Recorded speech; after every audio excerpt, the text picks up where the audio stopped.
Suku Sina adalah kelompok etnis yang mendiami wilayah pegunungan di utara Pakistan, terutama di wilayah Gilgit-Baltistan dan bagian-bagian dari Jammu dan Kashmir. Suku Sina berbicara bahasa Sina, yang termasuk dalam kelompok bahasa Indo-Iranian, khususnya dalam cabang Dardik. Bahasa ini menunjukkan pengaruh dari bahasa-bahasa Indo-Aryan dan menunjukkan keragaman linguistik di wilayah pegunungan ini.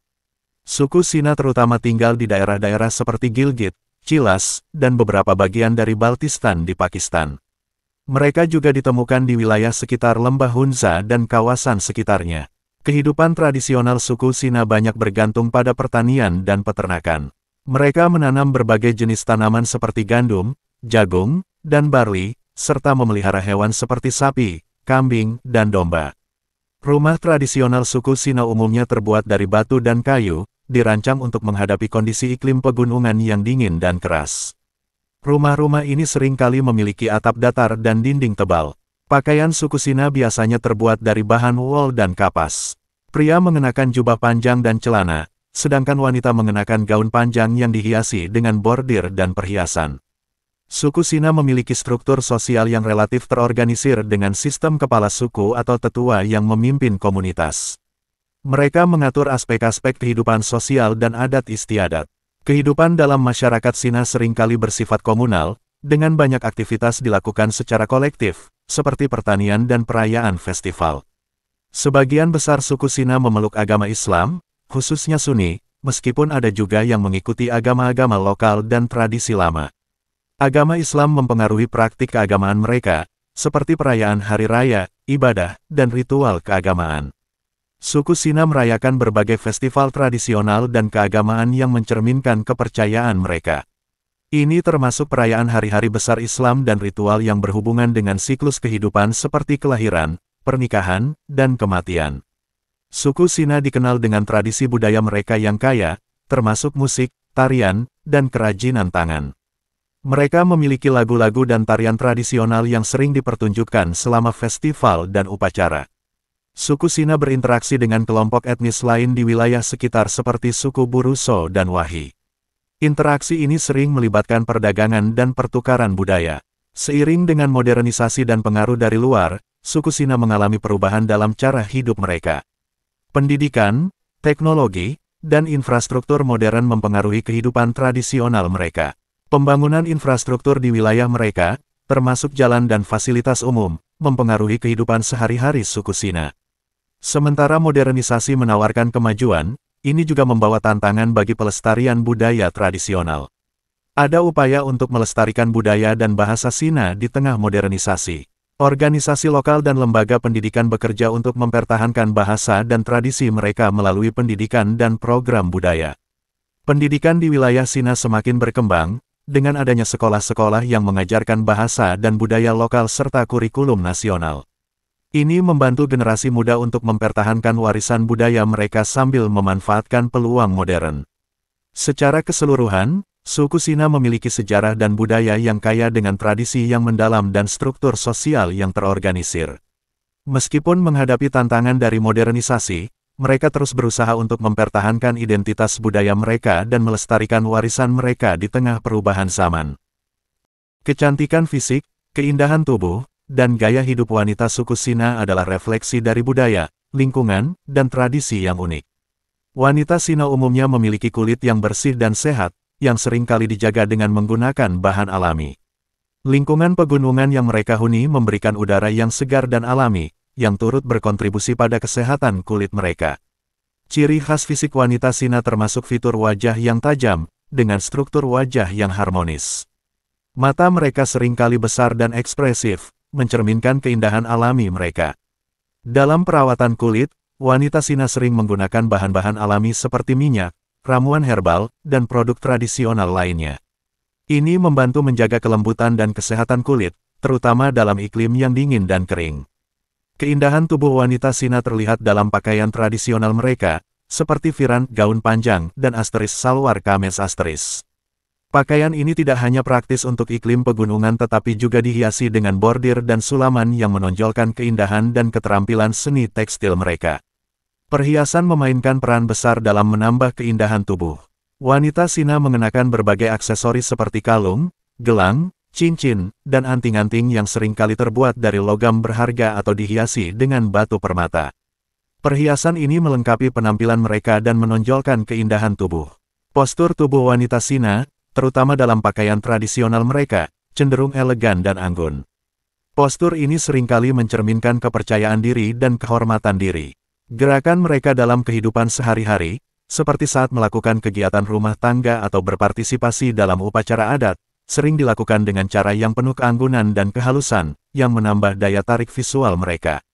Gaya hidup wanita Cina mencakup berbagai aktivitas yang berkaitan dengan kehidupan pedesaan, seperti pertanian, merawat hewan, dan tugas-tugas rumah tangga.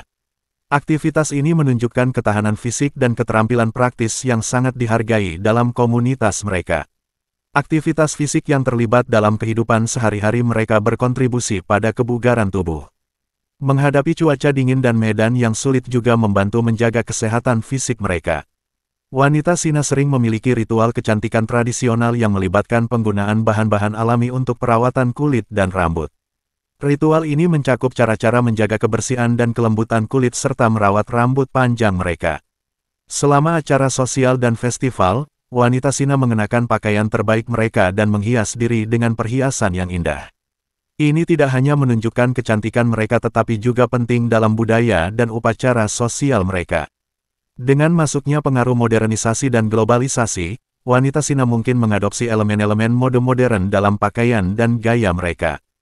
Meskipun demikian, mereka cenderung mempertahankan elemen-elemen tradisional dalam pakaian dan perhiasan mereka.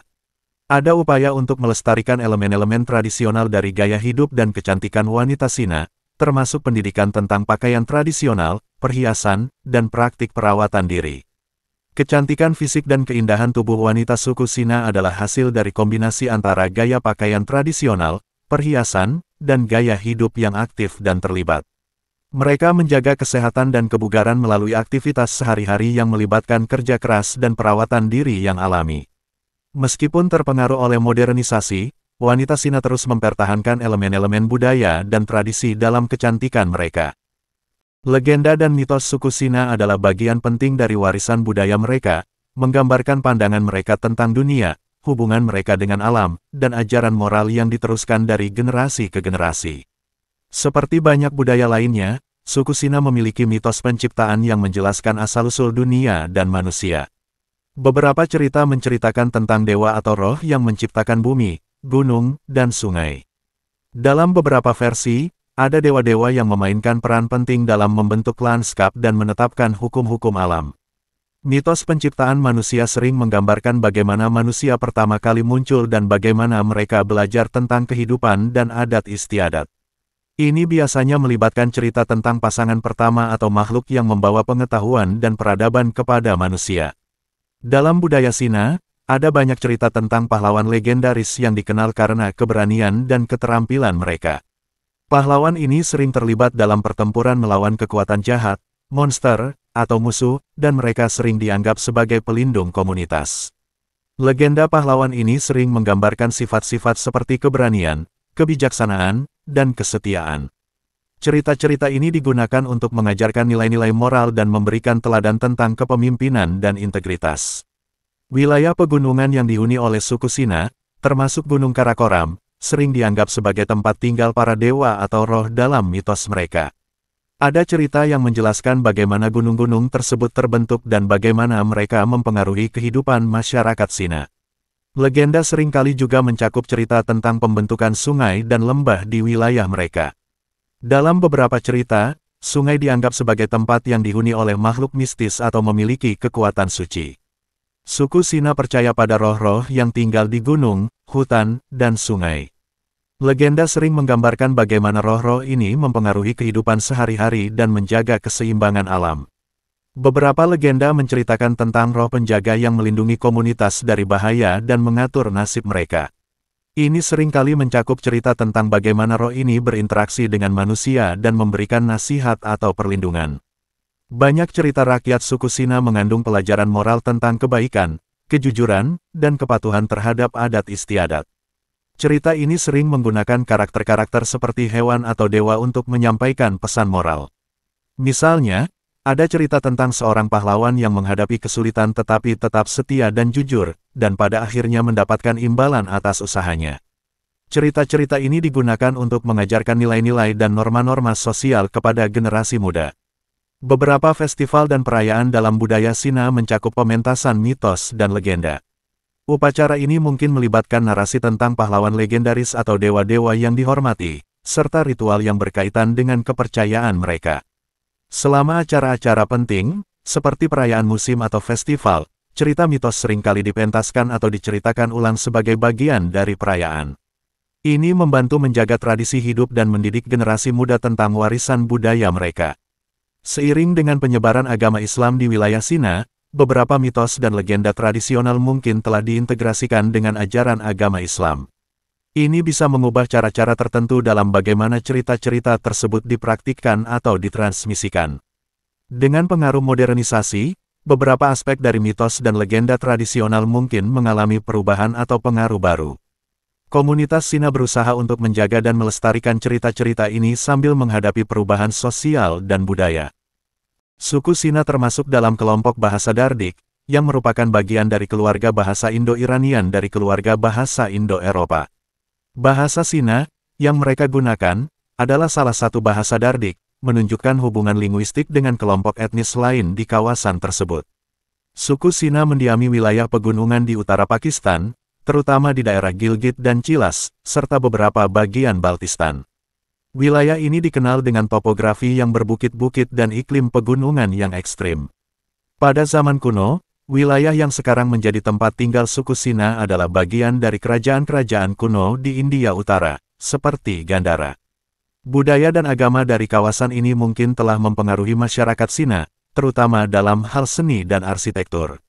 Suku Cina berbatasan dengan Tibet, dan ada interaksi budaya antara mereka.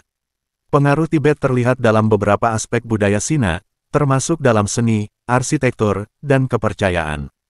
Pada abad ke-19 dan awal abad ke-20, wilayah ini berada di bawah pengaruh Inggris sebagai bagian dari Raj Inggris.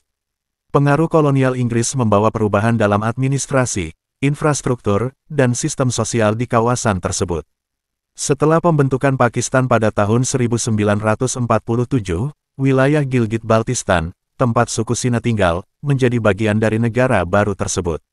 Integrasi ini mengakibatkan perubahan administratif dan sosial yang mempengaruhi kehidupan masyarakat Cina.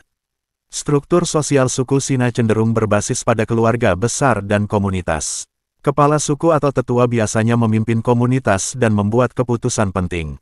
Kehidupan sosial mereka sangat terorganisir berdasarkan norma-norma tradisional dan adat istiadat. Pakaian tradisional wanita Cina termasuk firant, gaun panjang, dan salwar kames, sementara pria sering mengenakan cogak pakaian panjang dan salwar.